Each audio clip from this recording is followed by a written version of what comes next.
ଏଥର ବିଜୁଳି ବିଲ୍ ଆସିବ ଜିରୋ। ନିଜ ଘର ଛାତ ଉପରେ ମାଗଣାରେ ଲଗାନ୍ତୁ ସୋଲାର ପ୍ୟାନେଲ। ସରକାର ଆଣିଲେ ବଡ଼ ସ୍କିମ୍। ତେବେ କ'ଣ ରହିଛି ସମ୍ପୂର୍ଣ୍ଣ ଅପଡେଟ୍ ଆସନ୍ତୁ ଜାଣିବା।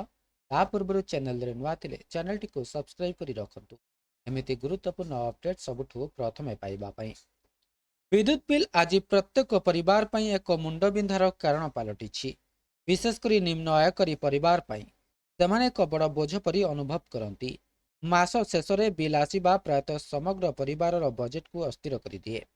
ଏହାକୁ ଦୃଷ୍ଟିରେ ରଖି ଏକ ନୂତନ ଯୋଜନା ପ୍ରଚଳନ କରାଯାଇଛି, ଯାହା ଅତ୍ୟନ୍ତ ଆବଶ୍ୟକୀୟ ଆଶ୍ୱସ୍ତି ପ୍ରଦାନ କରେ। ଏହି ପଦକ୍ଷେପ ଅଧୀନରେ ଘର ମାଲିକମାନଙ୍କୁ ମାଗଣାରେ ସେମାନଙ୍କ ଛାତ ଉପରେ ସୌର ପ୍ୟାନେଲ ସ୍ଥାପନ କରିବାର ସୁଯୋଗ ଦିଆଯାଉଛି। ବିହାରରେ ଯୋଗ୍ୟ ବିପିଏଲ୍ ଯଥା ଦାରିଦ୍ର୍ୟ ସୀମାରେଖା ତଳେ ପରିବାରର କୁଟୀର ଜ୍ୟୋତି ଯୋଜନା ଅଧୀନରେ ସିଧାସଳଖ ଲାଭ ପାଉଛନ୍ତି। ଏହି ଯୋଜନାର ପ୍ରାଥମିକ ଉଦ୍ଦେଶ୍ୟ ହେଉଛି ସୀମିତ ଆର୍ଥିକ ସମ୍ବଳ ଥିବା ଲୋକମାନଙ୍କ ପାଇଁ ମଧ୍ୟ ସୁଲଭ ଏବଂ ନିର୍ଭରଯୋଗ୍ୟ ବିଦ୍ୟୁତ୍ ଉପଲବ୍ଧତା ନିଶ୍ଚିତ କରିବା। ସରକାର ପ୍ରତ୍ୟେକ ଘରେ ଆଲୋକ ଆଣିବା ଏବଂ ମହଙ୍ଗା ବିଦ୍ୟୁତ୍ ଖର୍ଚ୍ଚର ବୋଝରୁ ନାଗରିକମାନଙ୍କୁ କିଛି ଆରାମ ଦେବା ପାଇଁ ଲକ୍ଷ୍ୟ ରଖିଛନ୍ତି। ଏହି ଯୋଜନା ଅଧୀନରେ ଯୋଗ୍ୟ ପରିବାରର ଛାତ ଉପରେ 1 କିଲୋୱାଟ୍ ସୌର ୟୁନିଟ୍ ସ୍ଥାପନ କରାଯିବ। ଏହା ଏକ କମାଣ୍ଡ କିନ୍ତୁ ଅତ୍ୟନ୍ତ କାର୍ଯ୍ୟକ୍ଷମ ସେଟଅପ୍ ହେବ, ଯାହା ପରିବାରର ଦୈନନ୍ଦିନ ବିଦ୍ୟୁତ୍ ଆବଶ୍ୟକତାକୁ ସହଜରେ ପୂରଣ କରିପାରିବ।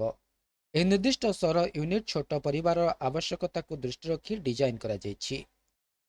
ସୌର ୟୁନିଟ୍ ସୂର୍ଯ୍ୟ କିରଣରୁ ବିଦ୍ୟୁତ୍ ଉତ୍ପାଦନ ପାଇଁ ଡିଜାଇନ୍ ହୋଇଥିବା 2ଟି ପ୍ୟାନେଲ ଧାରଣ କରିବ। ଏହି ଶକ୍ତିକୁ ଫ୍ୟାନ୍ ଚଳାଇବା, ବଲ୍ ଜଳାଇବା ଏବଂ ମୋବାଇଲ ଫୋନ୍ ଚାର୍ଜ କରିବା ପାଇଁ ବ୍ୟବହାର କରାଯାଇପାରିବ।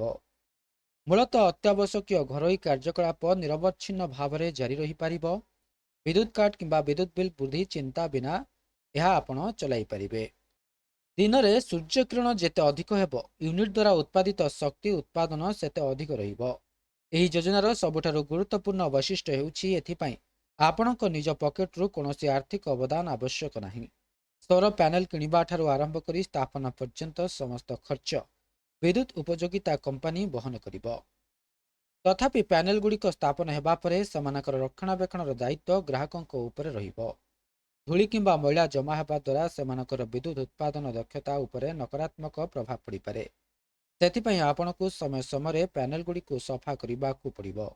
ଏହା ସହିତ ପ୍ୟାନେଲଗୁଡ଼ିକର ଭୌତିକ ସୁରକ୍ଷା ସୁନିଶ୍ଚିତ କରିବା ପାଇଁ ଉପଯୁକ୍ତ ପଦକ୍ଷେପ ନେବା ଜରୁରୀ, ଯାହାଦ୍ୱାରା ସେମାନେ ଦୀର୍ଘକାଳୀନ ଭାବରେ ସଠିକ୍ ଭାବରେ କାର୍ଯ୍ୟ କରିବେ।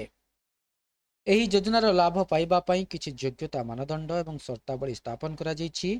ସବୁଠାରୁ ଗୁରୁତ୍ୱପୂର୍ଣ୍ଣ କଥା ହେଉଛି ଘରର ଛାତ ଦୃଢ଼ ହେବା ଉଚିତ ଏବଂ ସର୍ବନିମ୍ନ 64 ବର୍ଗଫୁଟ କ୍ଷେତ୍ରଫଳ ହେବା ଉଚିତ। ଏହି ଛାତ ଉପରେ ଅତ୍ୟଧିକ ଛାଇ ଯେପରି ନ ରୁହେ, ଯାହାଦ୍ୱାରା ସୋଲାର ପ୍ୟାନେଲ ଭଲ ସୂର୍ଯ୍ୟକିରଣ ପାଇପାରିବ ଏବଂ ବିଦ୍ୟୁତ୍ ପ୍ରଡକ୍ସନ ସ୍ଥିର ରହିବ। ଏବେ ଏହା ଥିଲା ସମ୍ପୂର୍ଣ୍ଣ ଅପଡେଟ୍ଟି। ଭିଡ଼ିଓଟି ଭଲ ଲାଗିଥିଲେ ଭିଡ଼ିଓଟିକୁ ଲାଇକ୍ କରନ୍ତୁ, ସେୟାର କରନ୍ତୁ ଏବଂ ଚ୍ୟାନେଲଟିକୁ ସବସ୍କ୍ରାଇବ୍ କରିବା ପାଇଁ ଭୁଲନ୍ତୁ ନାହିଁ।